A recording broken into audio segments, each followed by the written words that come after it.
Hi, everybody. Will here with Coach's Corner, brought to you by Canine Chronicle TV and Pro Plan.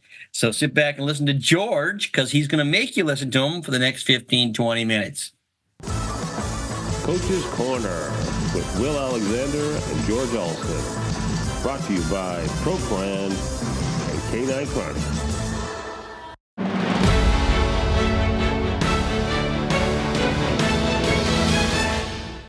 Hi, everybody. Welcome to Coach's Corner with George Alston. How are you today, George? I'm doing pretty good. Since I saw you last, I passed the 85 mark, Yep, you have. and I still feel 45. Oh, good. It's I'm not that old. So this morning, I want to do a little history. Okay. I think it's something that nobody or very few people have ever realized that happened. It was done, it is about the great dog man and handler, Frank Sabella. Ah, yes. Frank Sabella influenced the presentation of dogs that most people really don't understand. If you go back and you look at the way handlers used to show and the way they then started showing in the 70s and the 80s, there was a big change. I went and looked at some pictures. Well, let me go back. When I was working as an apprentice and I was on the Texas circuit, I was lucky enough to have dinner in a group with Frank Sabella. And Frank at that time, at that table, made the comment that people don't realize that they are part of the picture. They try to create elegance and make the dogs look pretty, but they forget that they're part of the picture also. And this sort of went over everybody's head, but I thought about this. And over the years, I watched handlings change. More so on the West Coast to begin with, because that's where Frank Sabella went. But his first person he influenced was Ann Rogers Clark. And I went back and looked at pictures. Unfortunately, Westminster Kennel Club has taken those pictures off of their website, which I think is it used to be great. You could go in and see all the Best in Show winners' pictures, and you used to be able to go in and see all the juniors' pictures or whatever, and those people that turn out to be great handlers. And they just took them off about 6 months ago, so I don't know what's going on there. Anyway, there was a picture of Ann Rogers Clark going Best in Show with Wilbur Whiteswan, and she's sitting back on two knees on her haunches, trying to sort of get behind the toy poodle. And 2 years later, she went Best in Show with Fawn Claire Festoon. And she was doing the same thing with the mini poodle. And Frank Sabella, about that time, came into her life. He brought a dog for her to show. He was a professional dancer on Broadway. And all of a sudden, she goes Best in Show 2 years later with little sister, Chapacon's little sister. She's kneeling on one knee, her elbow on that knee, holding the dog. She is now probably a foot to a foot and a half away from the dog. Her arms are straight, and she's kneeling tall and elegant. An absolute change. I said, oh my God. And so I saw, um, I talked to a good friend of mine, Wood Warnall, who worked for Ricky Shazudian. And they, at one time, worked for and did the trimming for Ben Brown. Ben Brown was a great handler in California. And Woody went to Ben and said, how can I be better? And Ben said, well, you work for Ricky, so you show like Ricky does, because you're going to have to cover his dogs. The dogs are going to accept you better. But if you really want to be a good handler or a great handler, go watch Frank Sabella. And Woody did. And Woody was one of the first ones that, being a large person, large man, was elegant in the way he presented his dogs, in the way he used his hands, as the way he got away from his dogs. There were other handlers also out there at that time that were influenced. Corky Vroom was was influenced, not knowing he was being influenced, but he changed his method of showing. Bruce Schultz, great dog man, also was a very elegant person, showing his dogs, not hovering over them, looking like they're going to jump on top of them, like most of the working dog handlers and whatever. But it didn't start to seep into the East Coast. Also on the West Coast was Dick Webb, a great setter handler. And if you notice, if you go back and look at some of his pictures, he is changing from trying to hide behind his Irish setter to kneeling tall on one knee with his arms stretched out with the elbows not bent, presenting the dog and saying, here it is, attempting to create a picture that would match the dog. Right. The full picture. I get that. Yeah. And the thing is, people don't realize that they are part of they themselves are part of the picture that they're trying to create. I think a lot of the handlers today have lost that. And they look like when you look at these pictures in the magazines, half of them look like they're going to try to jump on top of their dogs or whatever. Now, it then started to come into the East Coast. Now, in the beginning, Frank Sabella went over there in the early 60s, went to California. But it didn't start to come into the East Coast until the 70s. Really. And the person who did this and was very instrumental in this was a handler by the name of Dick Baum. Dick Baum came from Arizona, and he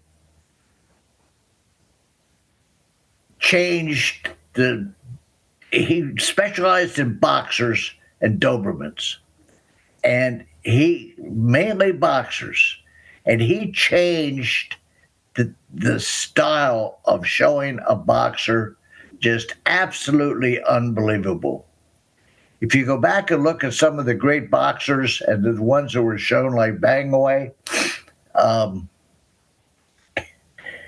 sorry, those handlers look like Nate Levine that showed Bangaway. I mean, he didn't look anything elegant at all. He was just there. Here I am. I'm on top of my dog. My dog's going to stand there, damn it. There's no elegance. There's no use of the hands or whatever. Same thing in shepherds. You had Ernie Loeb.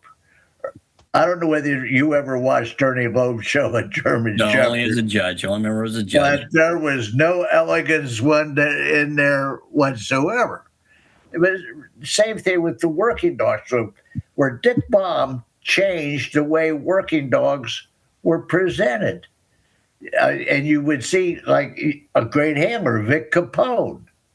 All of a sudden, here he is showing Great Danes and Bloodhounds, and he's standing as far away as his arms would get him away from the dog and standing and looking elegant.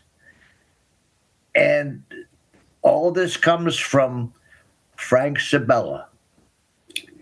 Frank Sabella told me one time I was working as assistant for Bill Traynor, and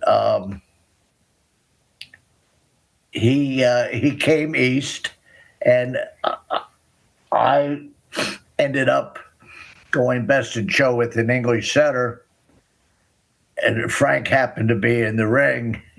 He wasn't.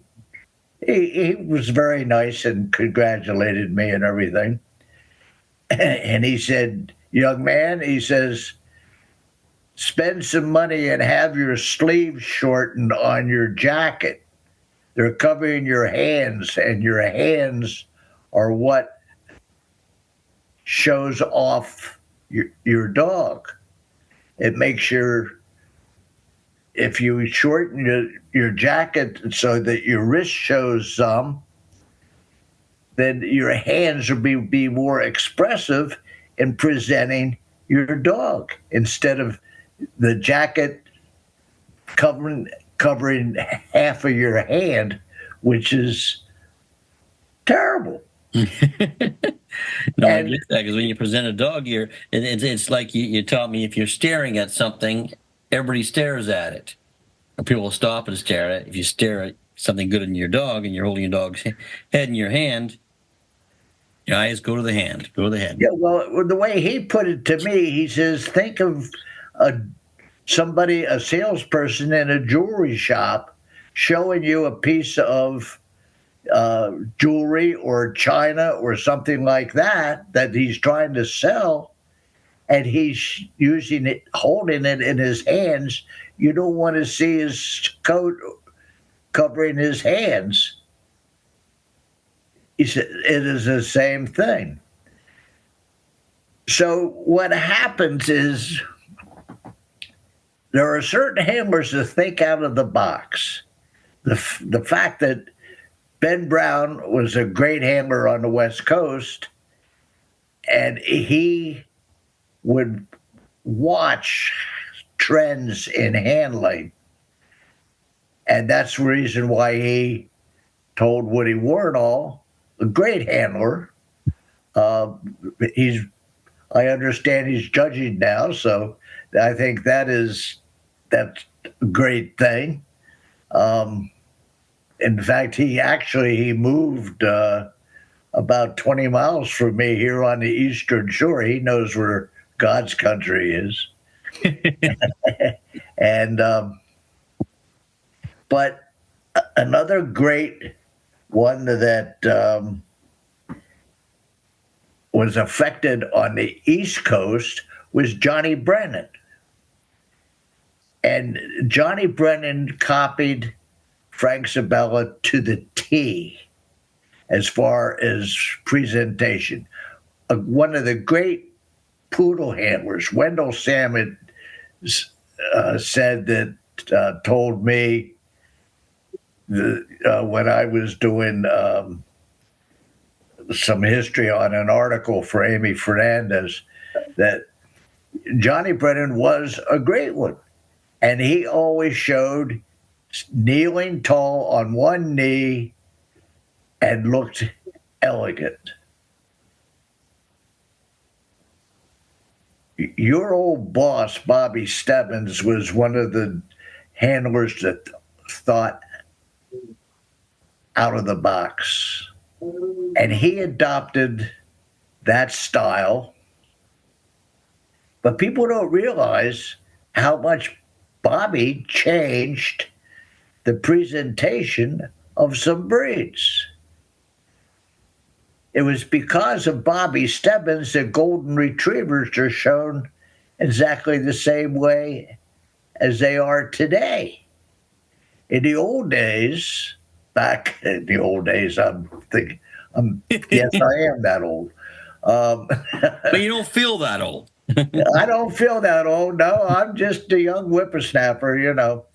But in the old days, golden retrievers were shown like Irish setters. Yep. They took the leads off them. They showed them with their hands on the head, just like an Irish setter, and or an English Some setter. still do. What Some still do. do they? Yeah. Okay, but Bobby started showing golden retriever like a Doberman. And he'd stand in front and bait him and hold him up on the lead and get that neck arched and the whole thing. And all of a sudden, my old boss, Bill Trader, comes along with the next great one.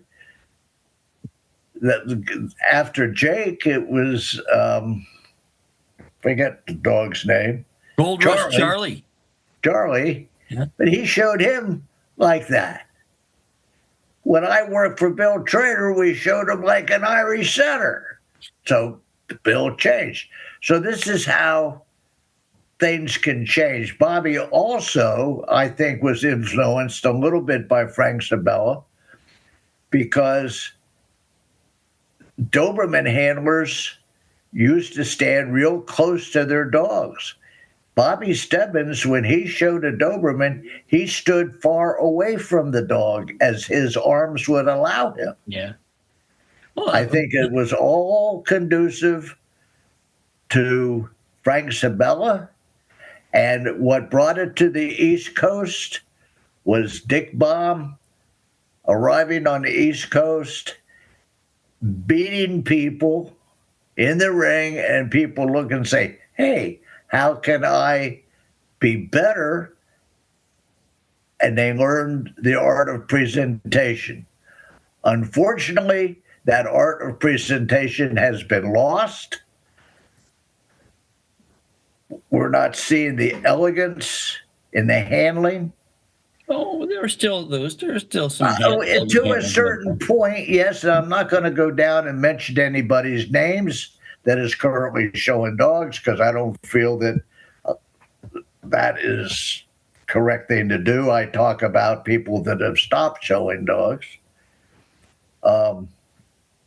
But yes, there are still a few, but there are still a lot of handlers that don't think about them being part of the picture. Yeah, I don't know if I entirely agree. I'm at more shows than you, but I think some of the handlers are really good, especially in the ring at presenting now. There's some of their aspects I'd like to improve on, but there's a lot of really in the ring good dog handlers. Some breed specific things need to change a bit, I think, but overall, I think they're doing a pretty good job. So, Well, yes, there are ones out there that, but I think if I just thought I would bring up a little history. oh, there's no question Frank influenced. Frank And I influenced think, all of us. and there was this great handler that I think influenced, especially on the West Coast, but it seeped into the East Coast. Oh yeah. I mean, even to handlers like Bobby Barlow, great dog, a great friend of mine. He changed his method of presentation, and he worked for Tommy Glassford and showed Tommy Glassford's style until Frank Sabella came along. No, it was definitely Frank. Definitely influenced us all. His style and his carriage and his presentation. It changed the way we all looked at things because he was more of he was an artist. He was really an artist, but he was a very rhythmic. Does that make sense? Absolutely, he was a dancer. I Right. mean, he his method of showing dogs was he choreographed what he did with his dog in the ring. I think Oh, there's no question. one of the most beautiful jobs of presentation of a large dog was Frank Sabella with Command Performance going best in show at Madison Square Garden. Yep. Oh, there's moments that are going to live forever that Frank gave us. So That's that's my save for Coach's Corner for this week. well, that was a good one, George. And you're right. He did influence us all. And you can even look at the ring now and see Frank's influence. So Well, yes, you can. I mean, there there's some poodle handlers here on the East Coast still show the reflection. I'm not going to use names because no, I have to stay away from they're that. still in competition, Right. but that you can see Frank's influence on those, and that was his main breed was poodles. Yeah. But he showed a lot of different breeds. Also, people don't realize he showed a German Shepherd bitch that put into the top 10 working dogs, and people don't realize that how good a dog man and how good a handler he was. And there was a lady that had German Shepherds on the West Coast that showed her own German Shepherds, and you could see her style changed after Frank Sabella showed that German Shepherd bitch. Well, he added style to whatever he showed. That's for sure. Okay, that's All it. right. Just like the style here on Coach's Corner. All right, George. Thank you. I'm looking forward to next month. I got to come up with something else. And you will. I've already started to get a couple of questions, and I'm sure you've got some questions. We got to have some people send some questions in. The next one I'm going to try to do is a real serious thing on training your dog as a special. Well, that's a good one. Excellent. So next week, Coach's Corner, or next month, we're going to hear about training your dog for a specials career. Yes. Thanks, George. Okay, bye. Talk about style. Thanks, George. All right, guys. See you next time here on the Coach's Corner.